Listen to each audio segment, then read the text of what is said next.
and this is the page that we're working on today.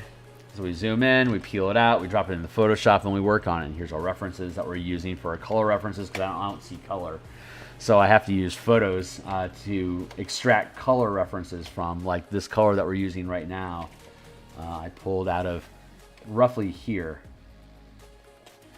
And then, as an artist, all I have to do is work on contrast. Most artists, most production developing illustrators work in black and white, because like if you're illustrating the new Nissan car, it's going to be in an array of colors. It's going to be offered probably in 4 different colors, and those colors have already been selected because of paint production in the global pipeline 2 years ago. There's a 2-year lead time in paint. So they have to create enough paint to supply all the cars that are going to be created. So there's these things called planners. And a planner, their job is to create the trends and preferences of society for a year. And they're planning up to 4 years in advance. And they'll set the trend, and then they inform all of the production pipelines that have to gather the resources, build the templates and the materials and the coloring to be able to execute all that product. Like all the stuff that's on Target's shelves, it's not an accident, it's there. It was planned 4 years ago. Society is constantly in the past.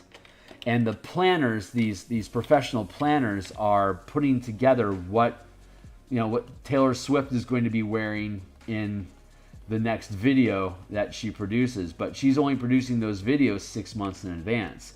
So they're already they're 3.5 years behind the pipeline of what's trending.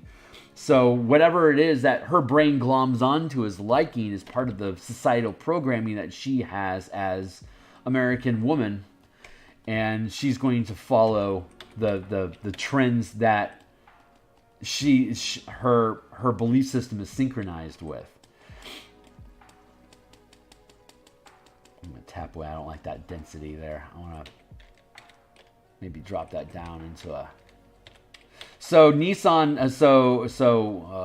Nissan knows what color palette is coming down the pipe. You're going to have a green, like a blue, and maybe like some sort of warmer color. Words are escaping me. I don't know what it would be, but all these on a scale of 1 to 10, whatever 3 or 4 colors are selected for the industry, all of them are going to fit within one. Like on a scale of 1 to 10, 1 being white. 10 being white, 1 on a scale of 0 to 9, or a 0 to 10. 0 is black, 10 is white. And say Nissan has a color palette coming that way, that all the colors in that color palette are going to be like a 7 or an 8. It's like there might be like a lot of neon, neon greens and yellows and like maybe pink. Pink is probably too dark. But like you have that small little band of color options that are going to fit inside of that grayscale. So when the designer of the new Nissan is designing the car, the colors that they're picking are grayscale options that they're just coloring the panels of the vehicle with, knowing insert color here. And that whatever 4 colors have been selected for Nissan are going to fit inside that grayscale. So that Illustrator can operate on this technical level, coloring in this is the grayscale palette that these colors will naturally fit on, because like red, like a really dark red, this is a green, right, that we're looking at down here. That on a scale of 1 on a scale of 0 to 10, this is like a 4, maybe probably a 3. While this is like a 6 or maybe a 7, and this is like a 7, maybe towards 8, while this is like an 8 to a 9, and this is like a 9, and that's like a 10, right? While the space out here, this is like a 2, and that's a 1. All right, so this is that's a 10.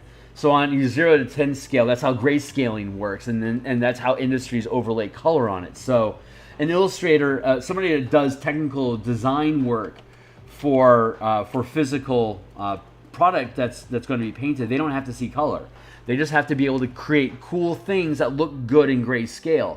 And then the industry overlays what colors are appropriate for that. In that same sort of sense, me as a colorblind, I as a colorblind artist will always operate in color.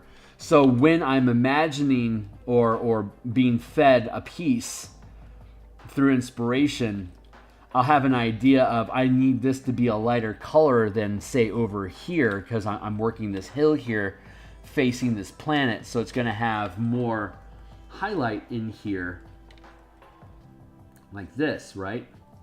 So I know, well, I'm working on a green palette overall because I'm creating turf right now. So I know that I want to have grass, and grass is generally green. So that means I need to go find a color reference for a very bright green color that I can potentially use as a highlight facing this planet, like that. Which has me then go to the internet, find pictures on like Reddit Earthborn or whatever, or Google, and then grab a picture that has the grayscale that I need for the piece that I'm building. And this has a very, like you can see over here, high saturation, very high value. Like that's like a 3 pushing 2 on the scale of 0 to 10. And I know that I'm trying to synchronize this highlight to be a lesser degree than the source of light that's producing it. So this planet being in around this is like around a 2. So I know that the grass here is going to have to at best be 2, but most likely need to be a 3 or possibly a 4. So you can see me, I'm backing off the highlight a little bit to have it blend into the grass a little bit more. Now that's sitting around a 3 or 4. It helps create separation from the source of light, but literally reflect the source of light compared to further back away from the light where we see it receding into darkness, which is where your texture becomes important. So that's the process that we go through. And that, as a colorblind artist, that's how I'm capable of producing color work at a professional level that people are willing to purchase. Or while I'm creating, like when I'm creating interior art like this, they'll get it, they'll believe it. And one of the strengths that I have discovered being colorblind is that I don't necessarily care if the color that I use is like realistic or logical, because you can use like fantasy, like Magic the Gathering, the card art on Magic the Gathering uses crazy color palettes that when you go in and you actually use a color picker to look at the card art, they use crazy color combinations to create effects that people happily digest as, yeah, this looks good. We like this. Like your face has almost every type of color possible inside of it. It's just when you pan back and you look at it overall, what does it overall look like to you? Because your eye, as somebody who sees color, naturally blends the different pixels, even though they're different colors next to each other in pixels, your eye blends them together to create an effect. So, and it's the overall effect that you are deciding, is this a realistic color or not? Even though you're using purples and stuff on that red dragon, if when I look at it and I glance at it and it feels red to me, I don't care what colors are in there when I zoom in, it's still going to feel correct. That's what the color vision person says when they look at fantasy art. So me being in the fantasy art industry allows me to actually take advantage of the fact that I don't see color. So I'm not allowing my impressions and opinions about what color are to dictate what I end up putting on the canvas. And since it's a fantasy game, the audience is much more, like, we accept green flame. Like, green fire is okay to us. That sounds like a crazy thing to do, but Big Trouble in Little China makes it a trope. It's like when you see green flame, people that grew up in the 80s are low key thinking Big Trouble Little China. That's wushu fantasy magic.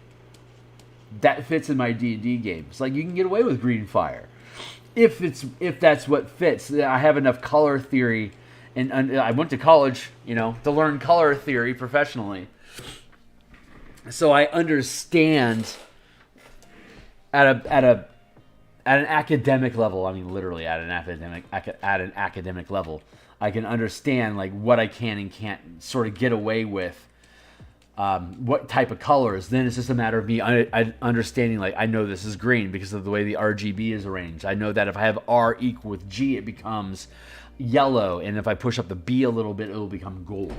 Like, I understand how the RGB scale works in color theory and the color wheel and saturation to create depth, and I understand all that stuff. It's just a matter of me finding a good color reference off of a photo for me to grab, and then use that to start spinning my color palette around. So, right on. Are you an artist, Willie? I've not discovered over the years that there aren't a lot of colorblind painters that are motivated to work in color. So in that sense, I'm kind of an odd duck. But this is what the muse compelled me to do. And a friend of mine 20 years ago, I was lamenting that I don't think I'd ever be able to really push. Like I was starting to deal with.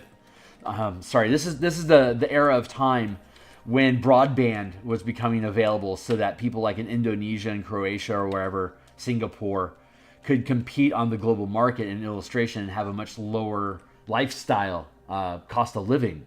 So to have the lifestyle that I have here in Indonesia, I would wear like maybe like I'm in Seattle. It's an $85,000 a year cost of living if you want to live alone.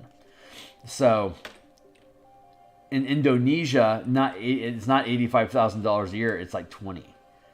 So imagine me creating this piece and then realistically being able to sell it to a company for $300, and to be able to crack out enough of these in a month that I can actually make $3,000 a month and be ahead of the common cost of living. That's what broadband internet did for the global market in artwork, which caused costs to plummet. Like a half-page art for Piezo is like $700. You can't live on that unless you can. Like, I can't live on that. I need to generate something like $300 a day as a self-employed person for me to be able to maintain an $85,000 a year lifestyle. So I was lamenting that I don't think I'm ever going to be able to do that, because now I'm competing on a global market against other people, and on top of it, I can't even see color. So I can't even really compete with these people to try. And my friend Larry, the only thing from that conversation that he glommed onto was, well, before you sign off on all this, why don't you try figuring out how to paint in color and see how you end up? And then if you really can't do it, then you can't do it. But at least you know you did absolutely everything you can to do it. I was like, how the fuck am I supposed to figure out color? He says, I don't know, man. Figure it out. Here, hold my beer. And 20 years later, this is where we're at. So